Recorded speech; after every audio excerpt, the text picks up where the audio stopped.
है सेल का विद्युत वाहक बल। सेल का विद्युत वाहक बल क्या होता है? सेल का विद्युत वाहक बल, ठीक है बेटा, दो इलेक्ट्रॉनों के बीच के विभव का अंतर, दो इलेक्ट्रॉनों के बीच के विभव का अंतर जब सेल में कोई भी धारा प्रवाहित नहीं हो रही है तो उसे क्या कहते हैं? सेल का विद्युत वाहक बल। जैसे कि आप बोर्ड पे देख सकते हो, सेल का विद्युत वाहक बल निकालते कैसे हैं? ई नॉट सेल बराबर E naught cathode minus E naught anode. इस फॉर्मूले को अप्लाई तब करते हैं जब आपको धातुओं के क्या दिए होंगे? मानक अपचयन विभव के मान दिए होंगे। मानक अपचयन विभव, अब जैसे कि आप जानते हो इलेक्ट्रॉन का त्यागना ऑक्सीकरण कहलाता है, इलेक्ट्रॉन का ग्रहण करना क्या कहलाता है? अपचयन। यहाँ पे मैंने आपको मानक अपचयन विभव के मान दिए हुए हैं। अपचयन मतलब इलेक्ट्रॉन को ग्रहण करना। देखो Zn+2 से Zn बना, Cu+2 से Cu बना और Ag+ से Ag बना, मतलब इलेक्ट्रॉन को ग्रहण कर रहे हैं। ये किसके मान दे रखे हैं? मानक अपचयन विभव के मान दे रखे हैं, ठीक है ना बेटा। एक मानक ऑक्सीकरण विभव भी होता है। मानक ऑक्सीकरण विभव और अपचयन विभव में केवल साइन का अंतर होता है, प्लस और माइनस का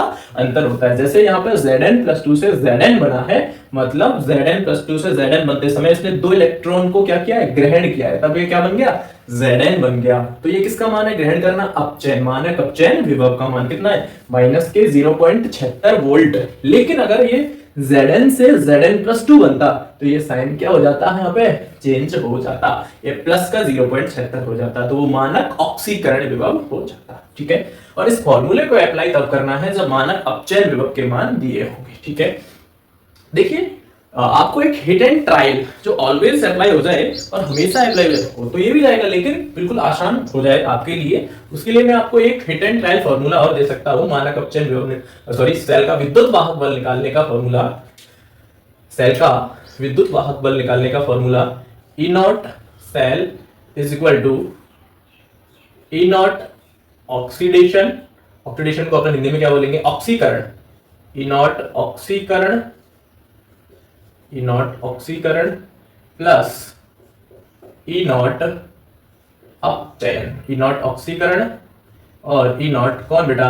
अपचयन। ऑक्सीकरण और अपचयन, इस फॉर्मूले से भी अपन क्या निकाल सकते हैं बेटा? सेल का विद्युत वाहक बल निकाल सकते हैं। और मैं तो आपको बोलूंगा आप इस फॉर्मूले को ही सेट कीजिएगा जब भी आपके पास क्वेश्चन आता है सेल का विद्युत वाहक बल निकालने का, ठीक है। ई नॉट सेल बराबर ई नॉट ऑक्सीकरण प्लस ई नॉट अपचयन, ठीक है। जैसे अपन बात करते हैं एग्जांपल के लिए डेनियल सेल के लिए, किसके लिए बात करता हूं मैं?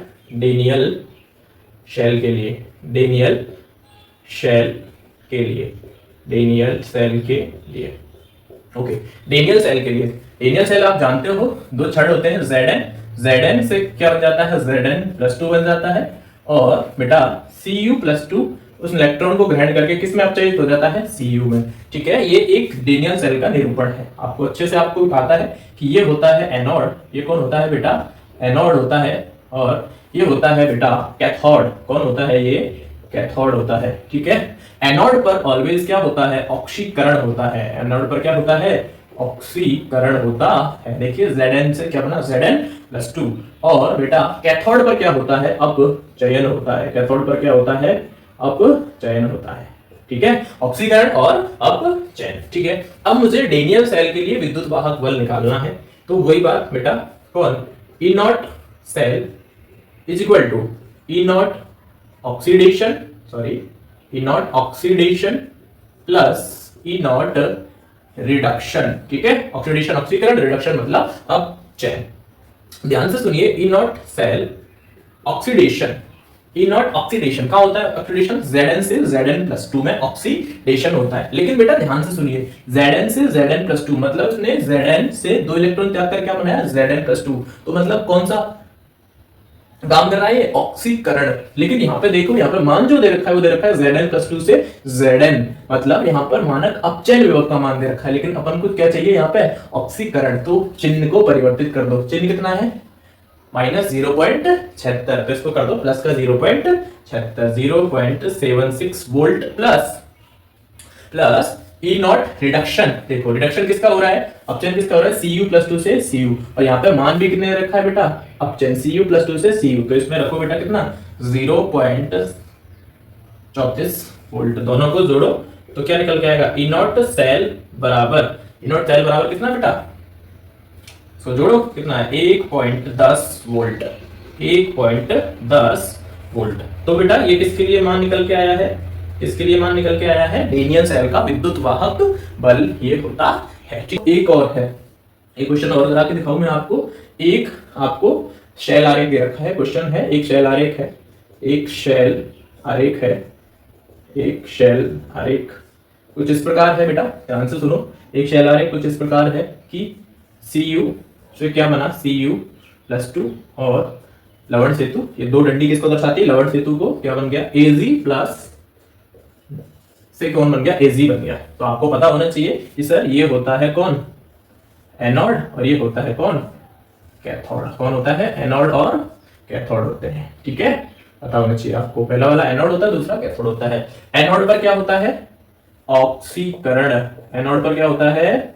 ऑक्सीकरण होता है, ठीक है। और कैथोड पर क्या होता है? अपचयन होता है। क्या होता है? अपचयन होता है, ठीक है, अपचयन होता है, ठीक है। चलो अब क्या लिखेंगे इसमें? वही ई नॉट सेल बराबर, आप किससे करोगे, किससे करना चाहोगे?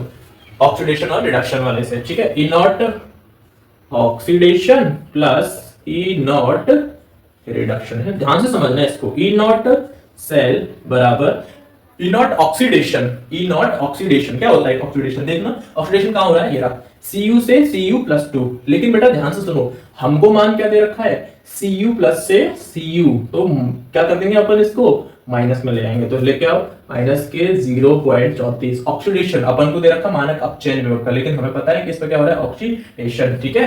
प्लस आ जाओ रिडक्शन, देखो ध्यान से, ये हो रहा है रिडक्शन। कहां हो रहा है रिडक्शन? ये रहा Ag प्लस से Ag, ठीक है, Ag प्लस से Ag, और यहाँ पर क्या मान दे रखा है? Ag प्लस से Ag, तो क्या आया? सीधा सीधा रख दो 0.80। तो ई नॉट सेल कितना आ जाएगा बेटा अपना? ई नॉट सेल कितना आ जाएगा? 0.80 में तो 0.34 घटा फटाफट, 0.46 वोल्ट आ जाएगा। कितना आ जाएगा? 0.46 वोल्ट आ जाएगा, ठीक है। ऐसे अपन निकाल सकते हैं किसी सेल का विद्युत वाहक बल, ठीक है। Thank you. अगर वीडियो पसंद आई तो लाइक कीजिए। Thank you and thank you so much. Bye bye.